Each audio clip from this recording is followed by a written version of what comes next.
అంబానీ కుటుంబానికి అత్యంత సన్నిహితంగా ఉండే ఆ వైఎస్ఆర్సీపీ ఎంపీ జగన్మోహన్ రెడ్డికి హ్యాండ్ ఇవ్వబోతున్నారా? ఆయన వైఎస్ఆర్సీపీని వీడి ఇప్పుడు కూటమి కండువా కప్పుకోబోతున్నారా అంటే అవుననే సమాధానం ఇస్తున్నారు కొంతమంది రాజకీయ విశ్లేషకులు. ఈ నేపథ్యంలో ఇక ఇదే అంశానికి సంబంధించి మనతో మాట్లాడేందుకు ప్రముఖ రాజకీయ విశ్లేషకులు కృష్ణకుమారి గారు మనతో ఉన్నారు. మేడంతో మాట్లాడదాం. మేడం నమస్తే. మేడం నమస్తే.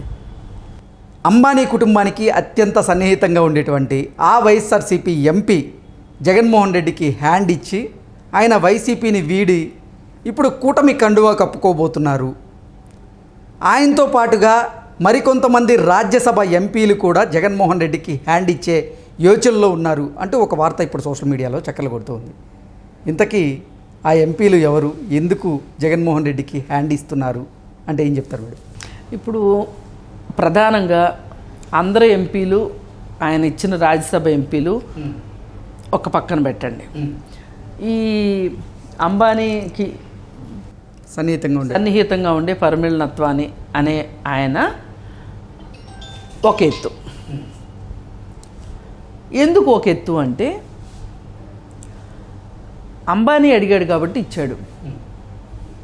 మనం ఇంకొంచెం వెనక్కి వెళ్దాం చరిత్రలోకి.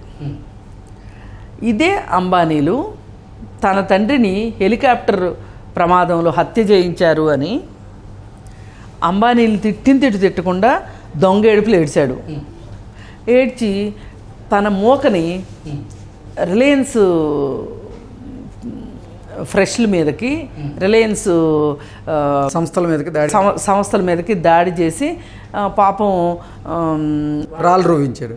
రాళ్ళు రువించడం ఏంటి, అద్దాలు పగలగొట్టి సామాన్లు బయటేసి వాళ్ళ రిటైల్ షాపులు ఉంటాయి కదా, ఏది మన కూరగాయలు సరుకులు అమ్మే షాప్ ఉంటుంది కదా, ఆ రిలయన్స్ మార్ట్లు, ఆ రిలయన్స్ మార్ట్ల మీదకి రాళ్ళు వేపించి ఆ లోపల ఉన్న సరుకుల్ని బయటపడేపించి అందులో ఉన్న సిబ్బందిని భయభ్రాంతులకు గురి చేసి ఫిలిం నగర్లో కూడా జరిగింది. ఓకే, చాలా దారుణం చేశారు ఆ విషయంలో. అప్పుడు అంత దొంగేడుపులు ఏడ్చావు నువ్వు. ఏడ్చి మళ్ళీ నువ్వు అధికారంలోకి వచ్చిన తర్వాత రిలయన్స్ వాళ్ళు అడిగారు అని చెప్పి, అంబానీ అడిగాడని చెప్పి అతనికి ఎంపీ ఇచ్చావు. ఇప్పుడు ఏది కరెక్ట్? ఇప్పుడు అంబానీ వాళ్ళు, రిలయన్స్ వాళ్ళు నీ తండ్రిని చంపించింది అబద్ధమా, చంపించింది నిజమా? నిజమైతే గనక వాళ్ళ మీద దాడి చేయటం వెనకమాల నీ ఆక్రోశం వెళ్ళబుచ్చే దాని దగ్గర నీ స్పందనల్ని మేము కూడా గౌరవిస్తాం, నీ భావోద్వేగాల్ని మేము కూడా సమర్థిస్తాం. అంటే షాపులు పగలగొట్టడానికి కాదు, వాళ్ళ మీద దాడి చేయడానికి, అంటే కనీసం నువ్వు ఓపెన్గా మాట్లాడినందుకు నీకు సపోర్ట్ ఇస్తాం. కానీ మరి ఆ రోజు అలా మాట్లాడి, పైగా ఎన్నో సంవత్సరాలు కూడా కాల, ఇదేమి పోయిన శతాబ్దంలో జరిగిన విషయం కాదు, ఇప్పుడే ఈ 21వ శతాబ్దంలో జరిగిందే ఆ విషయం. మరి ఇప్పుడు సీన్ కట్ చేస్తే నువ్వు అంబానీ వాళ్ళు చెప్పారని చెప్పి ఎంపీ ఇచ్చావు. అది బీజేపీ వాళ్ళకి నువ్వు మోచేతి కింద నీళ్లు తాగేవాళ్ళలాగా తయారవ్వకపోతే అసలు నువ్వు వాళ్ళకి ఎందుకు ఇస్తావు? ఇది ఒకటి. రెండోది, సరే ఇక్కడికి లెక్క సరిపోయింది కదా, ఇప్పుడు ఆ మనిషి ఈ పరిమళ నత్వాన్ని ఇప్పుడు ఏం చేస్తున్నాడు? సరే నువ్వు ఇచ్చావు కదా సీటు, రాజ్యసభ సీటు ఇచ్చావు కదా, 5 సంవత్సరాలు హ్యాపీగా జీతం తీసుకున్నాడు కదా, దానికి ప్రతిగా ఆంధ్రప్రదేశ్ గురించి ఒక్క ప్రశ్న అడగలేదు కదా, ఆంధ్రప్రదేశ్ కోసం ఏమీ చేయలేదు కదా, కనీసం నీ పార్టీ కోసం కూడా ఏమీ చేయలేదు కదా. 5 సంవత్సరాలు కాలక్షేపం చేశాడు శుభ్రంగా. ఇప్పుడు దాకా నిధులు వచ్చి ఉంటాయి, ఆ నిధులన్నీ చక్కగా పక్కదారి పట్టించి ఉంటాడు. ఆ నిధుల్ని కనీసం ఆంధ్రప్రదేశ్లో వాడినట్టుగా కూడా ఎక్కడా దాఖలాలు లేవు. ఎంపీ లాట్స్ ఉంటాయి కదండి, అవేమీ వాడలేదు. సరే ఇవన్నీ చేశాడు. రేపొద్దు నుంచి పెన్షన్ కూడా పుచ్చుకుంటాడు. ఇదంతా ఒక కథ. ఇప్పుడు కనీసంలో కనీసం నువ్వు అంత ఇదిగా ఇచ్చినందుకు, పిలిచి పిల్లనిస్తే అన్నట్లు సీట్ ఇస్తే ఏం చేస్తున్నాడు? ఇప్పుడు ఎక్కడున్నాడు అంటే ఇప్పుడు ఆయన కూటమిలో ఉన్నాడు. ఎందుకంటే నాది బీజేపీ పార్టీ, నేను నీతో ఉంటే ఎట్లా కుదురుతుంది? రేపు అధికారంలోకి వచ్చేది కూటమి, మళ్ళీ నాకు వెర్తు కన్ఫామ్. అక్కడ ఉంటే నీ దగ్గర ఉంటే ఏమొస్తుంది? రేపు నువ్వు జైలుకి వెళ్తే నీతో పాటు నిన్ను చూడటానికి అప్పుడప్పుడు యాపిల్ పళ్ళు ఇవ్వడానికి రావాలా? నీతో ఉంటే అనుకున్నాడు. శుభ్రంగా జంప్ జిలాని వెళ్ళిపోయాడు అటువైపుకి.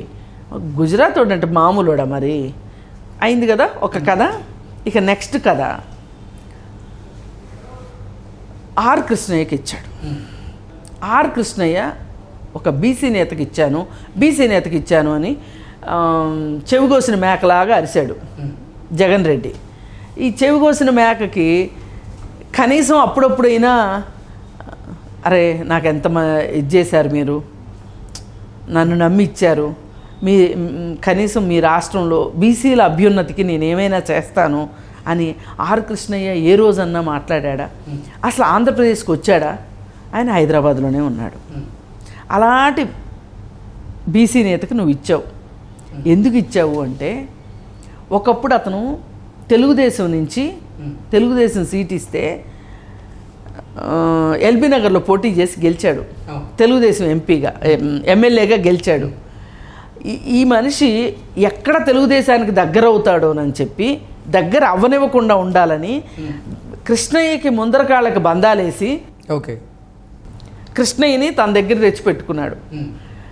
తెచ్చిపెట్టుకున్నో బాగానే ఉంది. ఆంధ్రప్రదేశ్కి అతను ఏం చేశాడో చెప్పండి. రాజ్యసభలో మాట్లాడా? ఆంధ్రప్రదేశ్కి ఏమన్నా చేశాడా? ఎప్పటి నుంచో రైల్వే జోను అంటున్నారు, విశాఖ రైల్వే జోన్ అంటున్నారు. అలాంటి వాటికి ఏమన్నా మాట్లాడా? ఏం మాట్లాడలా. ఎంపీ లాడ్స్ ఏం ఖర్చు పెట్టలా. ఆంధ్రప్రదేశ్ కోసం ఏమీ చేయలా. కనీసం అక్కడ వైజాగ్ స్టీల్ ప్లాంట్ ప్రైవేట్ పరం అవుతుంటే దాని గురించి కూడా మాట్లాడలా. ఒక్క బీసీ వాళ్ళ కోసం, ఒక్క బీసీ కుటుంబానికి న్యాయం చేశాడా అంటే చేయలా. మరి నువ్వు ఏమనుకుని ఆర్ కృష్ణయ్యకి ఇచ్చావు అంటే, ఇప్పుడు నీకు ఆ రాష్ట్రం మొత్తం మీద ఒక్క బీసీ నాయకుడు నీకు కనిపించలేదా? పోనీ ఆయన ఏమన్నా నీ పార్టీకి జాతీయ స్థాయిలో నాయకుడా? ఇప్పుడు కాంగ్రెస్ వాళ్ళు కూడా ఇస్తూ ఉంటారు. ఎక్కడో ఏ రాష్ట్రం వాళ్ళకో వాళ్ళు గెలిచిన రాష్ట్రంలో ఇస్తారు. నేను దాన్ని తప్పు పట్టట్లా. కానీ అసలు నీకు సంబంధం ఏంటి ఆర్ కృష్ణయ్యతో? ఆర్ కృష్ణయ్య కనీసం ఇప్పుడు ఒక్కళ్ళకన్నా ఓటేయమని కూడా అడగట్లేదు. ఏంటి బాబు ఎట్లా ఉన్నామని కూడా అడగట్లేదు. ఇప్పుడు వీళ్ళందరూ ఏంటంటే బర్త్లు వేరే చోట కన్ఫర్మ్ చేసుకుంటానికి వాళ్ళ పథక రచనలు వాళ్ళు చేసుకుంటున్నారు. నువ్వు చేసిన బీసీ అని చేసిన ఇది బూడిదల పోసిన పన్నీర్ అయిందిగా కృష్ణయ్య విషయంలో. అయిపోయింది. ఇంకా నెక్స్ట్ మోపిదేవి వెంకటరమణ. ఈ మోపిదేవి వెంకటరమణకి ఎందుకు నువ్వు రాజ్యసభ ఇచ్చావు అంటే, అతను నీతో పాటు ఒకప్పుడు జైల్లో ఉన్న సహచరుడు. కేసులు, నీ ఆర్థిక నేరాల్లో ఆయన కూడా ఒక చోటా మోటా నేరగాడు కాబట్టి అతనికి ఇవ్వకపోతే అతను ఏమైనా నీ రహస్యాలు ఏమైనా బయట చెప్తాడేమోనని భయంతో నువ్వు ఇచ్చావు. కానీ ఆయన కూడా అక్కడ ఓడబొడిసిందేమీ లేదు. పైగా ఇప్పుడు నీకు ఎన్నికల్లో కూడా ఏమీ చేయట్లేదు. పెద్దగా ప్రచారాల్లో కూడా ఏమీ ప్రచారం కూడా చేయట్లా.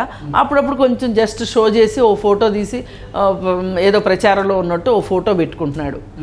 అది మోపిదేవి వెంకటరమణ సంగతి.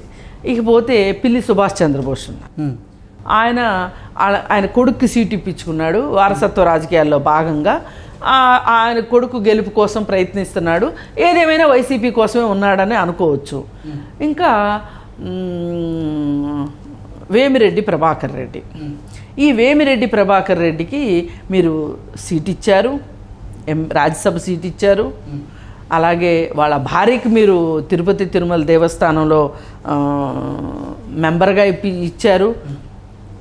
ఇన్ని చేసినా సరే ఇప్పుడు ఆయన అక్కడున్న స్థానిక నాయకులతోటి, వాళ్ళ తీరుతెన్నులతోటి, మరీ ముఖ్యంగా అనిల్ యాదవ్ తోటి, ఆ అనిల్ యాదవ్ రవిడీజాన్ని భరించలేక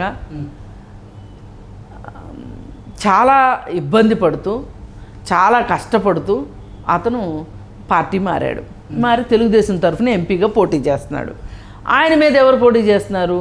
మీ ఇంకొక రాజ్యసభ సభ్యుడైన విజయసాయిరెడ్డి ఇప్పుడు ప్రత్యక్ష రాజకీయాల్లోకి వచ్చి ఆయన మీద పోటీ చేస్తున్నాడు. ఇది అయిపోయిన తర్వాత ఇంకా పోతే ఆఖరిగా నిరంజన్ రెడ్డి గారు తెలంగాణ ఆయనకి ఇచ్చారు. ఎందుకు ఇచ్చారు? నీ కేసులు వాదిస్తున్నారు కాబట్టి ఫీజు తక్కువ ఇద్దామని చెప్పి ఆయన రాజ్యసభ సభ్యుడిగా చేసావు. పోయేది జనాల డబ్బులేక, నీదేం పోయింది? కేసులేమో నీయే, డబ్బులేమో జనాలు అయ్యి ఆయనకి ఇచ్చావు నిరంజన్ రెడ్డికి. ఆయన కూడా ఇప్పుడు ఎంపీ ఇచ్చిన తర్వాత ఆయన అంత ఇంట్రెస్టింగ్గా నీ కేసులు కూడా చేయట్లేదని చెప్పి ఏదో వినికిడి. అంటే నీకు ఒక్కడికే కాదు వెన్నుపోట్లు పడవటం చేత అయ్యేది, అందరికీ వెన్నుపోట్లు పడవటం వస్తుంది. ఇకపోతే రామ్కి ఆయనకి ఇచ్చారు రాజ్యసభ సభ్యుడిగా. అయితే ఆయన ఎవరంటే మన కరకట్ట కమల్ హాసన్కి బ్రదరు అయోధ్య రామరెడ్డి. మరి ఆయన తిరిగి నీకోసం ప్రచారం చేయలేరు, కానీ డబ్బు సంచులు మట్టుకు బాగా ఇవ్వగలుగుతారు. ఎందుకంటే ఇప్పటిది కాదు మీ డబ్బు సంచుల బంధం, నీ అక్రమాస్తుల కేసులప్పటి నుంచి వాళ్ళు మీరు ఒకటే. కాబట్టి ఈ రాజ్యసభ సభ్యుల తీరుతెన్నులు ఇలా ఉన్నాయి. అసలు రాజ్యసభ సీట్లు ఎందుకు ఇస్తారు అనేది ఒక ప్రశ్న. ఇది పెద్దల సభ అంటారు. ఇందులో అందరూ కాస్త అనుభవం, వారిదైన వృత్తుల్లో నైపుణ్యము అవి ఉండి కాస్త సామాజిక స్పృహ కలిగి, అంటే స్టేట్స్మెన్ అనండి మీరు అనుకోవచ్చు. ఈ స్టేట్స్మెన్స్ రాజ్యసభలో ఉంటారు, అందుకే దాన్ని పెద్దల సభ అంటారు. అయితే ఈ పెద్దల సభలు ఇవాళ మారిన రాజకీయ పరిస్థితుల దృష్ట్యా ఎంత దారుణంగా అయిపోయింది రాజ్యసభ పరిస్థితి అంటే, అసలు చూస్తే అసలు రాజ్యసభని ఎత్తేస్తే పోద్దా అనిపించేలాగా తయారైపోయింది. ఇప్పుడు నేను ఇందాక చెప్పిన 6-7 పేర్లు ఉన్నాయి కదా, ఈ 6-7 పేర్లలో రాజ్యసభకి ఎన్నిక కావటానికి ఉన్న లక్షణాలు ఉన్న వాళ్ళు ఎవరో మీరు చెప్పండి. ఈ మొత్తం కూడా జగన్మోహన్ రెడ్డి వ్యక్తిగత అవసరాలకో లేకపోతే ఆయన స్వలాభం కోసమో పెట్టున్న వాళ్లే, కానీ వీళ్ళందరూ కూడా